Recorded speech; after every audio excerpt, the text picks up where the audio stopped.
contre les sorciers pour les empêcher d'agir et de participer à leur sabbat. Psaume 82. Pour retrouver son assurance naturelle.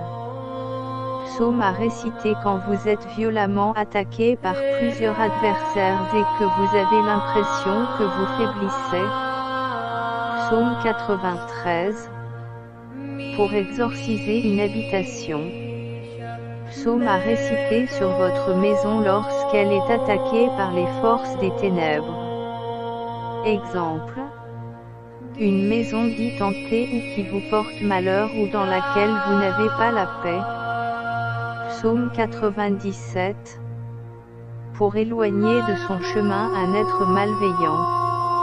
Il est conseillé de réciter ce psaume avant de mener des actions d'exorcisme ou de délivrance de personnes qui vous sollicitent. Psaume recommandé pour les pasteurs mais aussi pour les chasseurs surtout quand ils vont chasser la nuit et les pêcheurs surtout quand ils vont pêcher la nuit. Psaume 106. Pour combattre les forces du mal. Psaume pour combattre contre les démons ancestraux, c'est-à-dire les maris ou femmes de nuit, les génies ou tout autre esprit hérité de nos aïeuls. Puissant psaume pour briser le lien de subordination avec les esprits de famille.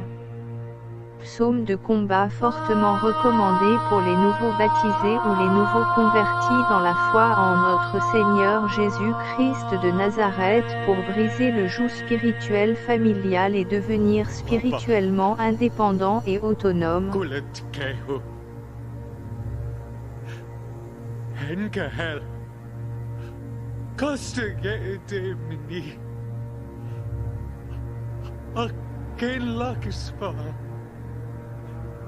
Psaume 110.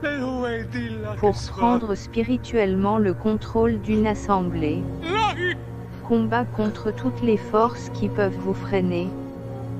Psaume à réciter sur une foule pour la contrôler.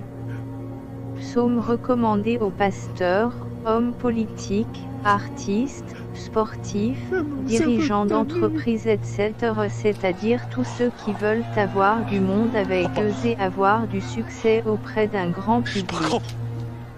Si vous remplissez les conditions et que vous faites correctement le travail spirituel, notre Père qui est dans les cieux vous remettra un sceptre, c'est-à-dire un bâton de commandement.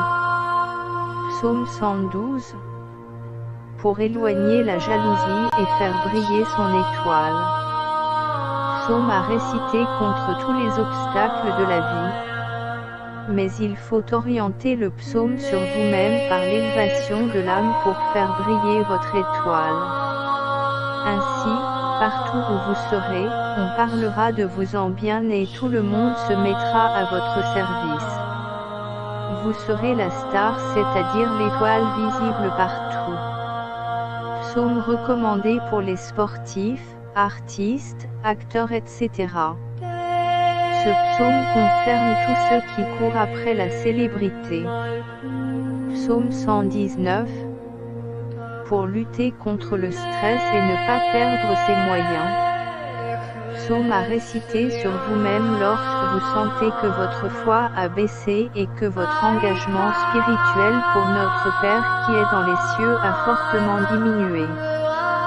C'est un combat contre l'un des 7 péchés capitaux, la paresse.